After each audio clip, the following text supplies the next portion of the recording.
It's been crazy. From October to December, there's 4 birthdays and 3 holidays in my house. So I'm really excited to get back into filming. Today, I'm really excited about this book review because, like always, I'm hungry. And this is just going to be perfect. I'm going to be talking about Legends and Lattes. You've probably heard of this one because it's all over the book world. People love it. This is a low-stakes cozy fantasy. And for this low-stakes cozy fantasy, we are going to be making almond cardamom biscotti. Now I'm going to start by chopping up some almonds into some very small pieces and try not to make it so loud that you can't hear me talking. So I really like the concept of this story because it's one of those what happens after. It's one of the reasons why I really liked the book So This Is Ever After by F.T. Lukens. This is like the battle is won and now our characters are hanging up their swords and they're going to do their own thing. So this is centered on Viv. Viv is an orc, and in the beginning of the book they have had her and her band have had their epic battle. She's done. She's done fighting. She's done with bloodshed. And now she's going to hang up her sword and she's going to pursue her dream of opening a coffee shop. Girl, relatable. For those of you who don't know, I did actually own a coffee shop. She doesn't tell all her friends. She grabs this stone. It's called the Scobbard Stone, and it's supposed to impart luck. I'm going to chop these up. I really don't like when a recipe is nebulous. It's like this much or this much. So a half to 3/4 of a cup. So I have a little more than half a cup of chopped almonds. My oven is preheated to 350. And I have lined sorry, I've been eating almonds, a baking sheet with parchment. The big boss, he defeated.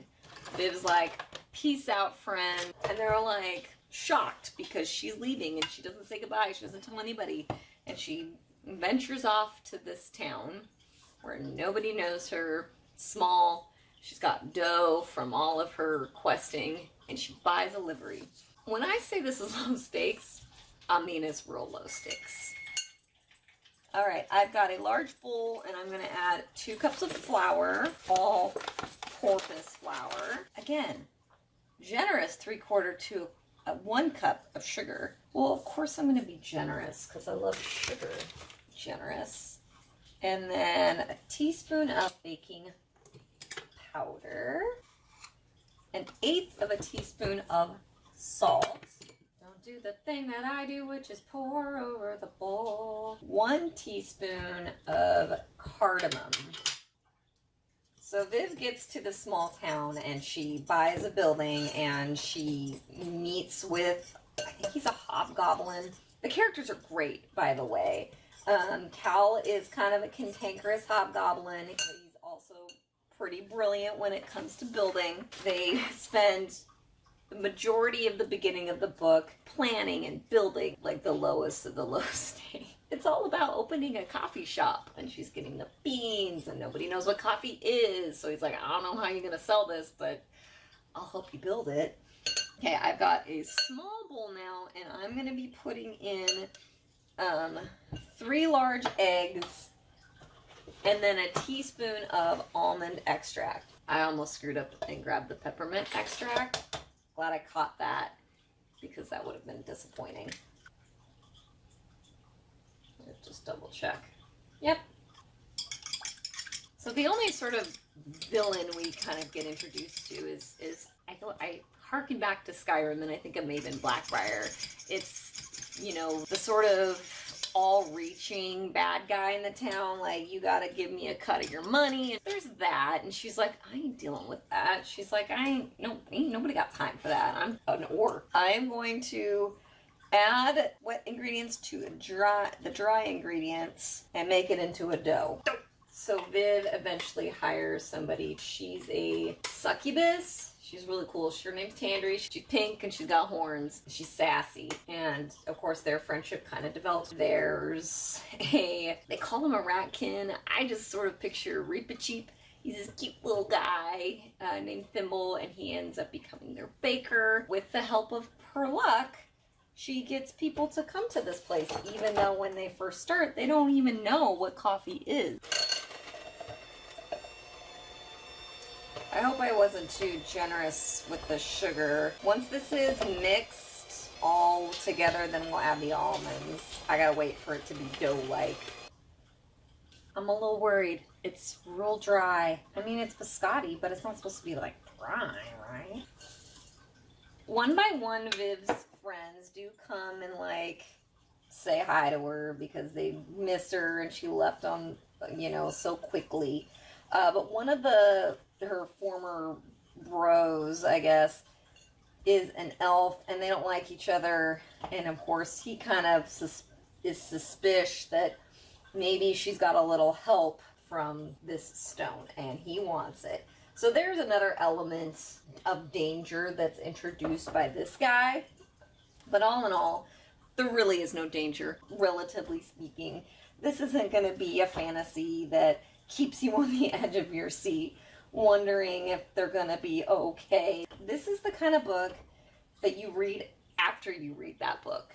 I mean, it's literally the epitome of cozy. They're in a coffee shop. Okay, so now I've got this dough, and it is definitely sticky.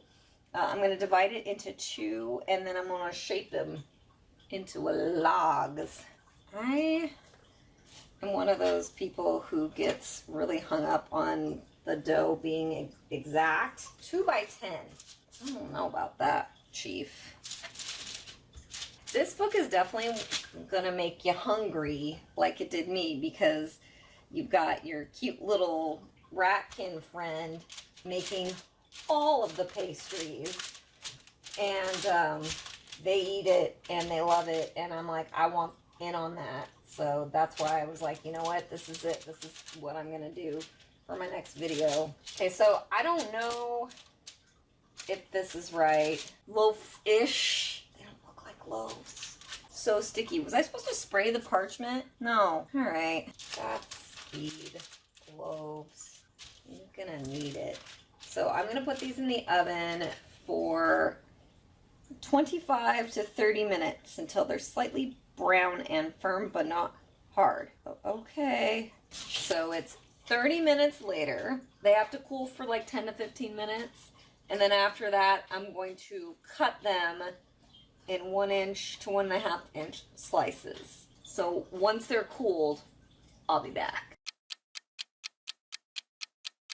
Transfer them to a cutting board and cut them into 1 inch to 1.5 inch slices.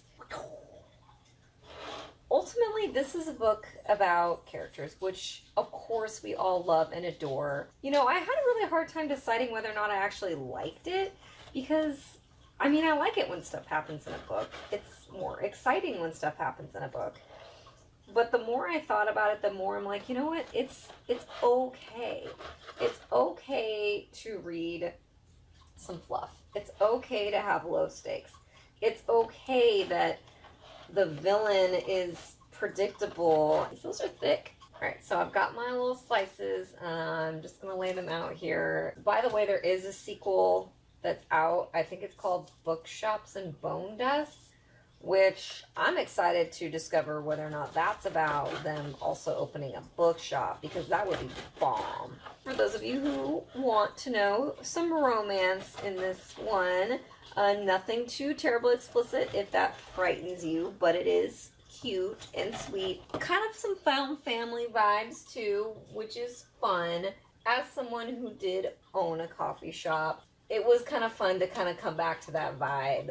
That Cheers-esque, everybody knows your name type of situation, where people of all different walks of life come together over a common shared interest like coffee, and then end up becoming friends and coming together when tragedy strikes the owner. We are going to put these bad boys in the oven for another 7 to 10 minutes, and then flip for another 7 to 10 minutes. Do not overbake. Behold. I ended up going the full 10 minutes on these, and honestly, I might go a little longer just for my own preference. I do like pretty hard, crunchy biscotti, especially because you get to dip it and soften it in delicious drinks. I'm pairing mine with a delicious cinnamon roll cocktail. You can find the recipe for this bad boy on my Instagram. I post reels of cocktail recipes based on books. All right, here we go. It's okay. The cardamom really comes through. Let's dip it in a cocktail.